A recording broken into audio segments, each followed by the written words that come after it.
Planinarjenje, alpinizem in športno plezanje. Vse to združuje Akademsko planinsko društvo Kozjak Maribor in to prav letos obeležuje 60 let svojega delovanja.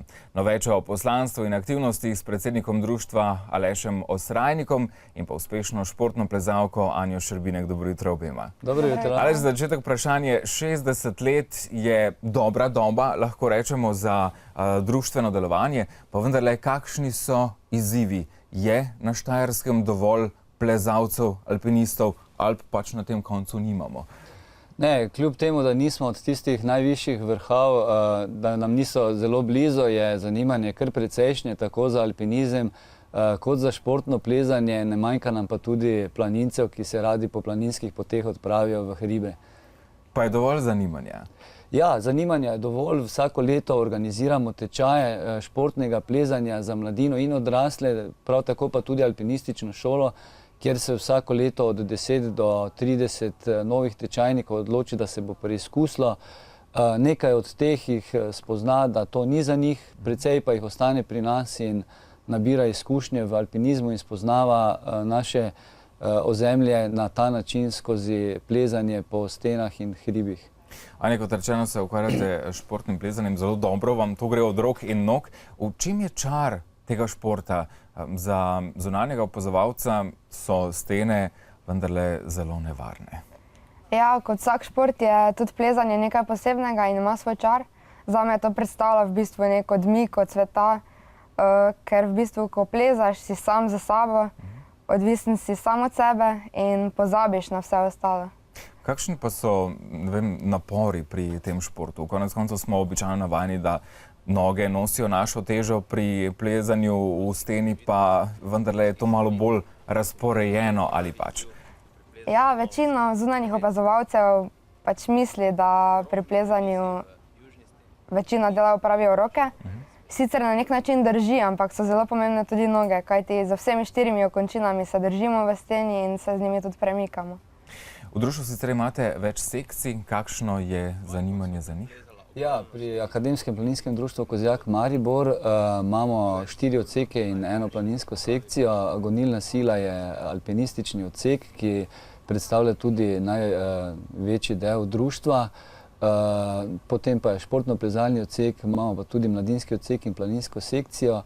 V mladinskem odseku poskušamo navdušiti za hribe tiste naše najmlajše skozi planinske izlete. Vsako leto pa za njih organiziramo tudi zimovanje in pa poletni tabor, kjer se lahko spoznajo z naravo, z rastlinami in prav tako s hribi. Pohodniki torej raje solirajo, kot da bi prišli k vam v društvo? Ja, v Mariboru je dosti društev, ki se ukvarja z pohodništvom. Mi pa smo tisti, ki smo se usmerili v to, da gojimo alpinizem in športno plezanje in pokrivamo ta del te dejavnosti. Pa je športno plezanje naporen šport.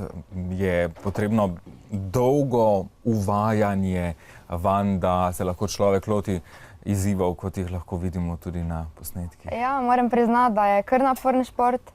Sploh zaradi tega, ker če hočeš biti dober, zahteva pač veliko količino treningov.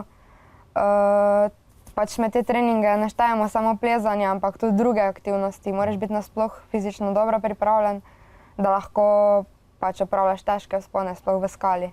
Za koga pa je to primeren šport? Se lahko ga loti vsak ali so kakšne omejitve?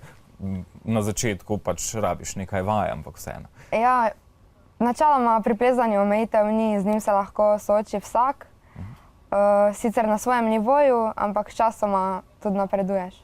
Sabo sta prinesla tudi nekaj opreme, ki jo praktično človek nujno potrebuje, če se spravi v kakšno steno. Kako je s to? Je različna? Je za profesionalce in za začetnike kaj različna? Ali? Ne, oprema se ne razlikuje toliko med tem, ali se ukvarjaš z športom profesionalno, ali se ukvarjaš z to dejavnostjo profesionalno ali na amaterskem nivoju. Razlika je med športnimi plezalci in alpinisti. Športni plezalci potrebujejo nekaj manj opreme, potrebujejo na primer plezalni pas in nekaj kompletov, kot mi temu pravimo, za varovanje. Alpinisti pa ob tem potrebujemo tudi razna varovala, zato ker v visokih hribih ni naprej nameščenih varoval, zato uporabljamo tudi kline, metulje, seveda potrebujemo čelado zaradi tega, ker pada kamenje in pa kladivo je nekje obvezen pripomoček vsakega alpinista. V alpinisto nahrbtnik pa sodi tudi prva pomoč, kaj ti nikoli ne veš, kaj se ti pripeti in potrebno je pomagati sebi ali pa soplezalcu. Katere so v Sloveniji najlepše stene za plezanje? To je težko vprašanje, vsak ima neko svojo priljubljeno steno, priljubljen kotiček v naših Alpah, tako da o tem mora vsak sam presoditi, spoznati hribe in se odločiti, kaj je tisti njegov najljubši kotiček. Kaj pa pri športnem plezanju, kako dobro smo Slovenci opremljeni s temi športno-plezalnimi stenami v različnih dvoranah ali pa tudi na prostem? Dvorane so odvisno od kraja. V nekaterih krajih je plezanje zelo razvito, sploh na Gorenjskem, pri nas na Štajerskem pa temu nažalost ni tako.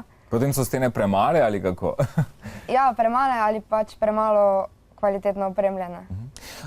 Pri najmlajših dejansko v številnih krajih začenjajo že s plezanjem. Ugotavlja se, da so čisto majhni otroci pri nas nekako zastani, če uporabim ta izraz. Je to eden takšnih športov, naj se gre za športno plezanje ali pa za alpinistično plezanje, kjer resnično deluje celotno telo? Ja, raziskave so pokazale prav to, kar ste omenili. Otroci ugotavljajo, strokovnjaki ugotavljajo, da se otroci v današnjem času dovolj gibajo, vendar je to gibanje preveč usmerjeno.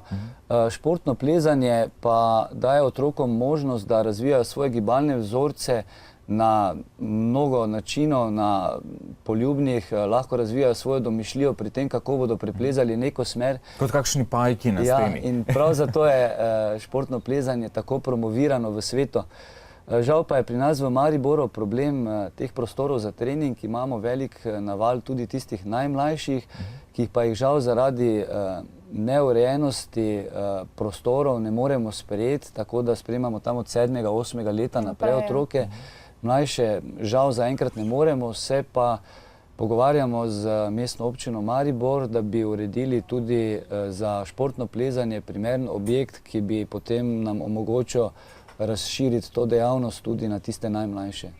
Še pred koncem našega pogovora 60-letnica vendarle nalaga tudi neke nove izzive, nova poslanstva.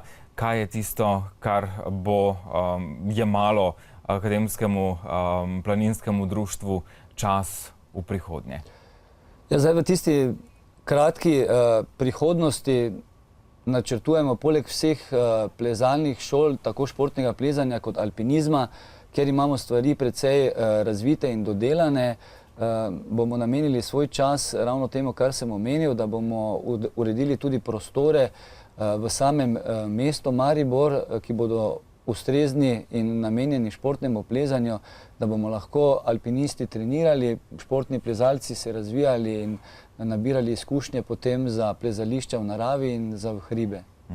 Tako veliko dogodkov tudi pripravljate, več o njih najdete na spletni strani Akademskega planinskega društva Kozjak Maribor. Uspešno delo še naprej, vsekakor se na kakšnem od teh dogodkov tudi vidimo.